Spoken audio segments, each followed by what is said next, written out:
So a couple of days ago, a YouTuber by the name of Pocketbook made a 17-minute long essay / exposed video of popular streamer Sketch and what he did 2 years ago. Now, what did he do 2 years ago? Well, gay OnlyFans, which is the biggest who fucking cares I can think of. Unless you were on Twitter the day it happened, then you'd think Sketch was a pedophile. But before I get into all that, let's start at the beginning with that is now every recording standing at 7,000 likes and 47,000 dislikes. But before we do actually get into the video and everything, I just want to say I've seen on TikTok that people are trying to find this guy, people matching his voice to this other person, and I think that's a very dumb thing to do, because everyone's like saying, well, he sounds like him, the inflections sound the same, which is stupid. Don't ever fucking do that, even though this dude deserved this after what he's done. I don't think just randomly saying, well, they sound the same, so they're probably the same person is a very terrible idea, because there's a chance that they're not the same person. But anyways, continuing. It starts with him giving a reason why he's making this video, trying to justify what he's doing. I was unsure if I really needed to create it and share it with the world.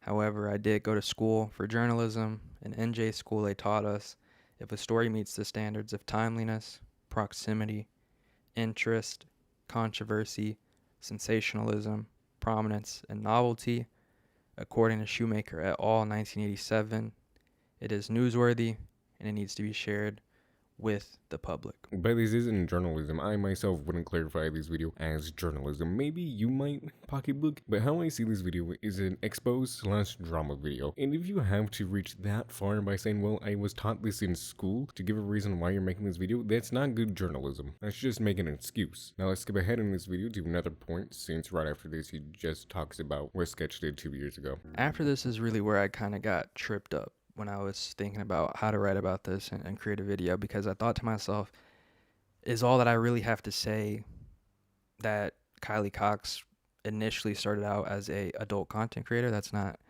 super duper exciting. Yes, it's breaking news, it's new information, but how does that really bolster the channel that I'm trying to create here? Well, as you just heard him, folks, the reason why he's making this video is to bolster his channel. He also continues trying to justify himself again by saying, well, I can't just make a video on exposing Sketch. I have to tie this into something so it looks like it's journalism. When again, it's not. It's just an exposed video to gain attention. But if it does, I would like to see how do people respond to this. I think we've seen in previous years being LGBTQ plus is not a career ender that it used to be, and so I feel a little bit comfortable in sharing this, knowing that. I mean, I think to situations like Isaiah Rashad where a similar kind of revelation happened and most people leaned into him and supported him, and so I would love to see the same thing happen for Kylie Cox. And in fact, I would love to see Kylie Cox actually stand on this and use it as a learning experience, a teaching experience, a way to enrich and deepen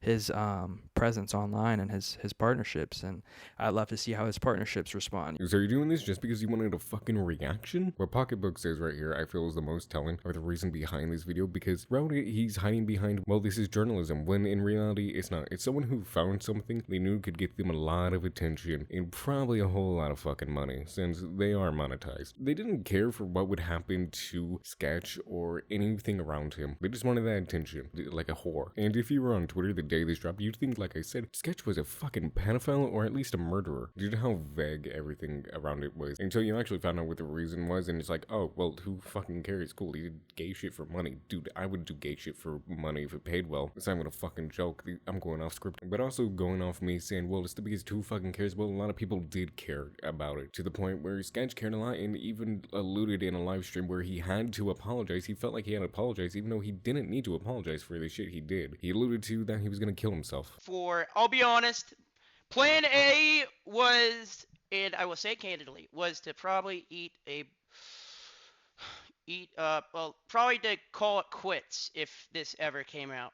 But some people saved me. But didn't do to his friends, which I gotta say that's extremely nice. He had a very good support system and people were around him and showing their support, because like I said, it was the biggest who fucking cares. But this video isn't about Sketch in that, it's about Pocketbook and the situation around it. So let's go back to the video where he says that he believes nothing would happen since people are more open to the LGBTQ community, which yes, people are now more open, but not all of them. And people in the LGBTQ community have the highest suicide rates. Like, did you not fucking think at all when you were doing this? Was that little bit of 5 minutes of fame? Because it wasn't even 15 minutes, it was just 5 minutes of fame. That fucking worth it of almost making a guy kill himself? I'm pretty sure it wasn't, because you freaked the fuck out when Sketch alluded to he's like, oh shit, he's gonna kill himself. Fuck, I look like a terrible person. Bitch, you looked like a terrible person when you came out with this video. But let's continue trying to stay on track here. And also, this is probably the stupidest thing he can really think of if he believes this is journalism, because in journalism, you're looking for the effect, which maybe he thought, well, this will be a good effect for me in the beginning, but he never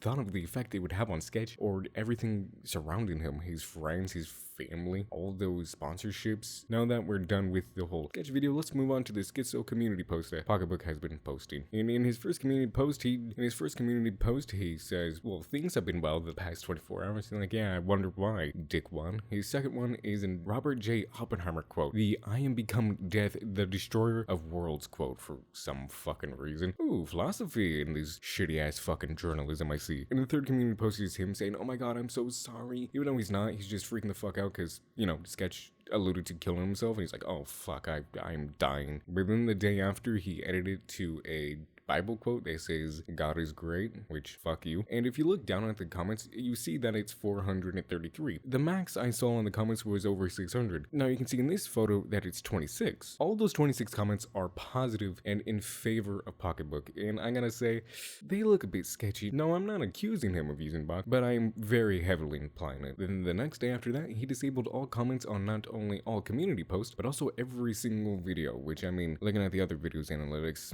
he wasn't great to begin with. Also, what the fuck is this video? God, you really do think you're deep. But it just shows that he can't handle the fucking, well, criticism and people just being plain fucking devilish to him, which, I mean, you gotta love it. If you're gonna fire at someone, you get prepared for what's coming back at you. And in the fourth community post, he does this, a very long, we are Pocketbook, you are Pocketbook sort of thing. They're like, dude, we get it. You're trying to be deep. You're not. You're just sad and pathetic. Also, I do gotta say, it's very rich seeing him say that everyone else is self-righteous even after going through all of his other content and what he's been posting. In the fourth post, he says to search up certain people, so I did, and here are the ones that stand out to me. Before that, though, I just want to say that the figures in here are political figures, and I'm not a political person at all. I don't know the first thing about politics, and this channel will never, ever talk about politics, ever, because if I start talking about politics, the world has ended, I guess. The first one is Harvey Milk, a gay rights activist, which is good, but he's telling every single gay person, just come out of the closet, which is, We have Dinesh D'Souza, a conspiracy theorist who makes a lot of documentaries filled with lies to push a certain agenda. Laura Ingram, forcibly outed an LGBTQ group by publishing a transcript paper, even after signing a confidentiality agreement. That's not good. Marco Musto, a celebrity gossiper.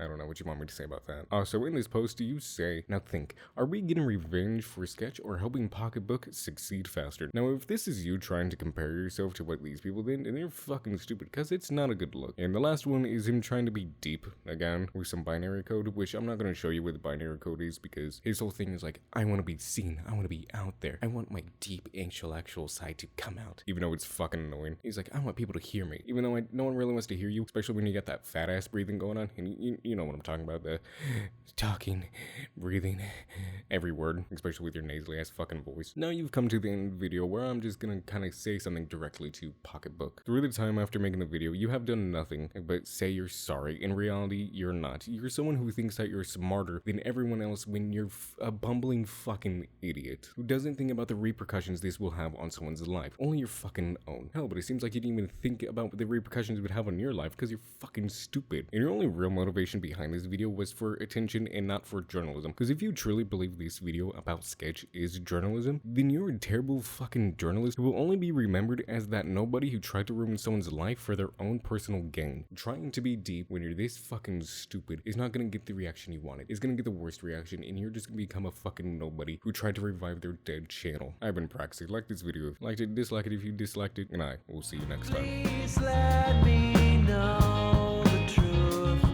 When I see your face in the darkest night, I just wanna be the one who'll change your mind. But my life is bigger than a simple dream that reminded me that love